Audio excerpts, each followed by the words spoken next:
Welcome back to the channel, y'all. So the part 1 went way crazier than I expected. Mad love, crazy debates, and some of the best takes I've seen in the comments. And yeah, I saw the hate comments too, but instead of slowing me down, it just pushed me to bring you this part 2. So let's keep that same energy and jump right in. So in case you didn't catch part 1 or you've forgotten the ground rules for the previous video, I set 3 ground rules for this video, so I'm gonna run through them real quick. First is that I split every skill into the old school and modern era. Second, this is my opinion, so you don't have to agree. Third, feel free to respectfully debate on any of my takes you disagree with. So with that being said, let's get into it. The first category is music videos. Sometimes it's not just about how good a track is, but if it comes with a great video, that just seals it as a perfect track. So for my old school pick, I'm going with Outkast. Look, I know some of their videos look a little, well, old-fashioned, and the editing looked a little dusty. But here's the thing, they always got it right. Outkast showed that videos are a very vital part of making music. From Hey Ya, where André dresses the whole band, to Miss Jackson, where they made animals sing along. They knew how to match the visuals with the vibe perfectly. And as a matter of fact, André 3000 indirectly created YouTube. Don't believe me? Go do your research. For the modern era, it's A$AP Rocky. Look, I don't know who makes videos for Rocky, but I think it has to be one of the best directors in the world. Rocky goes all out in his videos. This man treats music videos like fashion campaigns and art gallery exhibits rolled into one.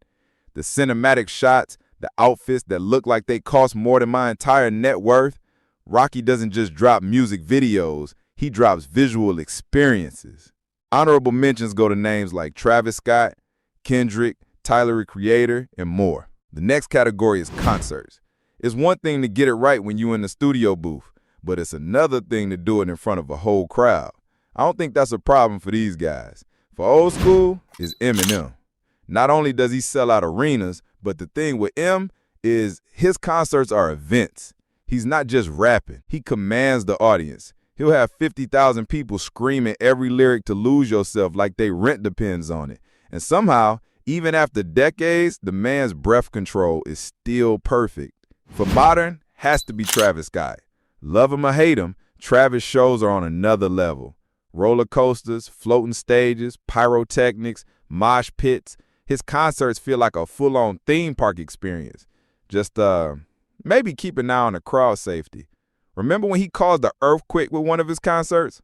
His concerts are just wild. Honorable mentions here go to Kendrick for that iconic pop-out show and Super Bowl performance, NWA, Tupac, DMX, Drake, and more. The next category is diss tracks. Some rappers get really active when it's wartime. I'm talking serious lethal bars. I wouldn't beef with these guys if I were you. For old school, it's Eminem.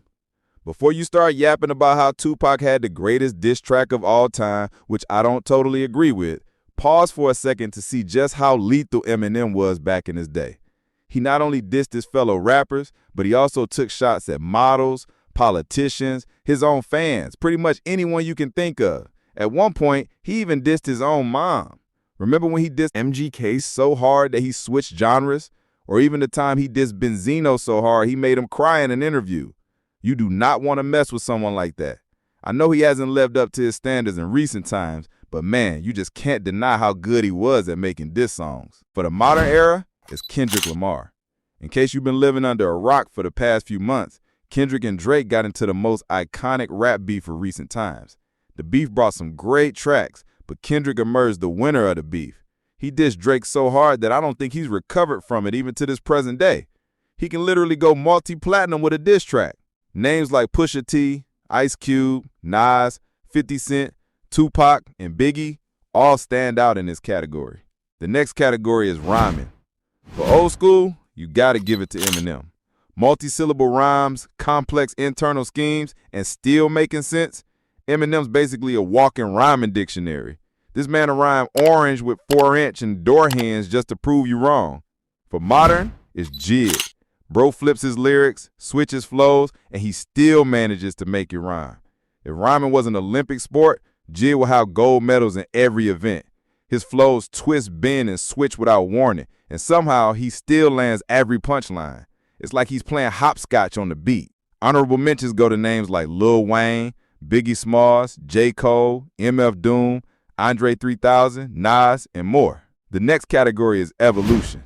This is how a rapper is able to switch his style, sound, and pretty much his whole persona as he moves forward in his career. These guys reinvent themselves with every album drop. For old school, it's Kanye West. You can love Kanye, hate Kanye, cancel Kanye, bring him back, whatever. You can't deny the man has evolved. From soul sample backpack rap to stadium anthems to minimalistic gospel, each album feels like a different era. For modern, it's gotta be Tyler, the Creator. Remember when Tyler was the weird shock value kid? Now he's winning Grammys for beautifully arranged, genre-bending albums. He's one of the few modern rappers whose discography plays like a time lapse of growth. Every new album just feels like a whole new version of Tyler.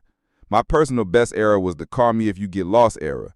The most impressive part for me is the way he switched from one of his lowest and most vulnerable moments in Chromacopia to that funky and confident era in Don't Tap the Glass in less than a year. Honorable mentions go to J. Cole, Kendrick Lamar, Eminem, Lil Wayne, and more, who have all reinvented themselves in great ways. So that's it for part 2. And listen, I already know the comments are going to be wild again. Some of you going to say you forgot so-and-so. Others would be like, finally, some respect on my fave's name. Either way, keep it coming. Y'all keep watching. I'll keep making them. And who knows, if this one blows up, maybe we'll be here for part 3. But until then, I'm out.